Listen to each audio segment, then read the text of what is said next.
वरिष्ठ पत्रकार प्रकाश सिंह भी हमारे साथ बने हुए हैं, इनको भी चर्चा में शामिल करते हैं। प्रकाश जी, मेरा सवाल यही है कि जब इस तरह के बयान दिए जाते हैं, तेरी औकात मेरी औकात, हम चर्चा इसलिए कर रहे हैं कि क्या चुनावों में इनकी अहमियत होती है? तो क्या ये बयान जानबूझकर यानी सोच समझ कर दिए जाते हैं ताकि सुर्खियां बटोरी जा सके, ताकि एटलीस्ट आप सुर्खियों का केंद्र बने रहें, या फिर इससे नुकसान होता है कांग्रेस को हर बार जो नतीजे बताते हैं? किस तरह से देख रहे हैं ये जो अब खेल शुरू हुआ है तेरी औकात मेरी औकात का, ये गुजरात चुनावों को किस दिशा की तरफ ले जाएगा? क्या देख पा रहे हैं आप? आप डेटा को देखें तो ये सिर्फ वोटों की गुल्लक भरने के लिए दिया जाता है, ना कि केवल अटेंशन सीकर नहीं है। आप देखिए, थोड़ा सा पीछे चलते हैं, दो चुनाव 2012 में एससी वोट 23% बीजेपी को गई थी, 2017 में 39% जाता है, सिर्फ और सिर्फ नीच बयान की वजह से। क्यों? क्योंकि आप ये सर्वमान्य है कि बीजेपी शहरी वोटर में काफी मजबूत है, यानी शहर में जातीय कुनबा का कोई अस्तित्व नहीं होता है। वहां किसका होता है? तो जैसे स्वामीनारायण सेक्ट है, स्वाध्याय सेक्ट है, इन लोगों की लॉबीबाजी जो होती है, जो अप्रत्यक्ष रूप से हिंदुत्व को बढ़ावा देते हैं, ये लोग सियासत में ज्यादा मजबूत होते हैं वहां।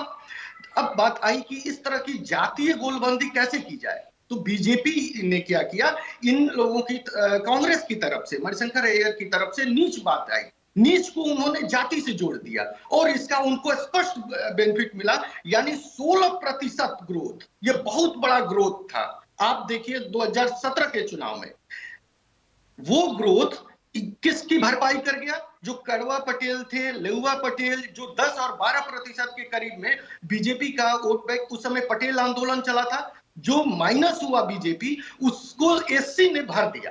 क्यों भर दिया? सिर्फ एक इस बयान की वजह से। आज औकात के जरिए उसी वोट बैंक के जरिए ये सिर्फ लोअर मिडिल क्लास को अस्मिता, गुजराती अस्मिता से जोड़ने का खेल नहीं है।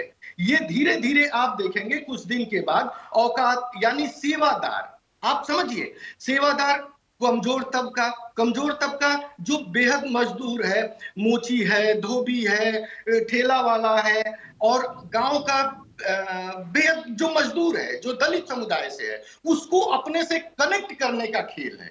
अब आइए चुनाव में, लेकिन सबसे महत्वपूर्ण बात है जो हम भटक रहे हैं, सवाल यह है कि गुजरात में करीब 7% आबादी प्रवासियों की है, जो 25 से 30 सीटों पर सीधा प्रभाव करते हैं। यदि अस्मिता का ये जो खेल चल रहा है, तो क्या वहां ये प्रवासी अपने को असुरक्षित महसूस करेंगे, अपने को बीजेपी से कटे हुए महसूस करेंगे, और क्या वो आम आदमी पार्टी से, क्योंकि जो प्रवासी है उसको बिजली, पानी, शिक्षा, इन सब की तरफ से अट्रैक्शन होता है, तो क्या ये आम आदमी पार्टी की तरफ जाएंगे? ये तो भविष्य के गर्भ में है, लेकिन गुजराती अस्मिता का ये साइड इफेक्ट होने के चांसेस बढ़ रहे हैं।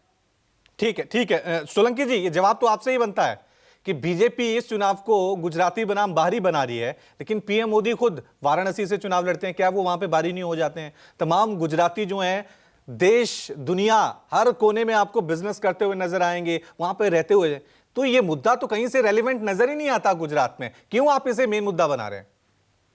देखिए, वाणी विलास पहले से कांग्रेस की नाकामी रही है, और देखिए क्या भारतीय जनता पार्टी में हमारे नरेंद्र मोदी जी ब्रह्मास्त्र है, देखिए, और ब्रह्मास्त्र का हम लोग उपयोग कर रहे हैं, और हमारे लिए वो गुजराती हमने यहीं से वहां दिल्ली भेजा है, तो हमारे लिए गर्व की बात है। लेकिन आप कांग्रेस के कोई भी प्रवक्ता देखिए, सीधा नरेंद्र मोदी जी को ही क्यों टारगेट करते हैं? आपको सपने में भी वो आते हैं, वो सुबह आते हैं, शाम को आते हैं। अगर वो इतना हताश हो गई है, उनको मालूम है कि उनकी डिपॉजिट भी अभी जब्त होने वाली है, कांग्रेस का वो प्रवक्ता को बोलिए कि कौन सी ऐसी सीट है कि वो 5 नाम दे के वो जीत के दिखाए, डिपॉजिट जब्त होने वाली है रवि जी। तो इनको ये होता है कि अभी डाइवर्ट कहां करें, देखिए इलेक्शन कहां डाइवर्ट करना है। सोलंकी जी, इनसे मैं आप जवाब लूंगा, लेकिन एक जवाब भाई, गुजरात में बीजेपी की भी तो कोई बड़े चेहरे नहीं दिख रहे हैं ना, जो चुनाव लड़ा जा रहा है पीएम मोदी के नाम पे, अमित शाह के नाम पे। आपके पास भी तो लोकल चेहरे नहीं है ना। भूपेंद्र पटेल तो कहीं सुर्खियों में नजर ही नहीं आ रहे हैं। बस एक दिन, उस दिन नामांकन भरा था, उसी दिन उनकी तस्वीर आई थी।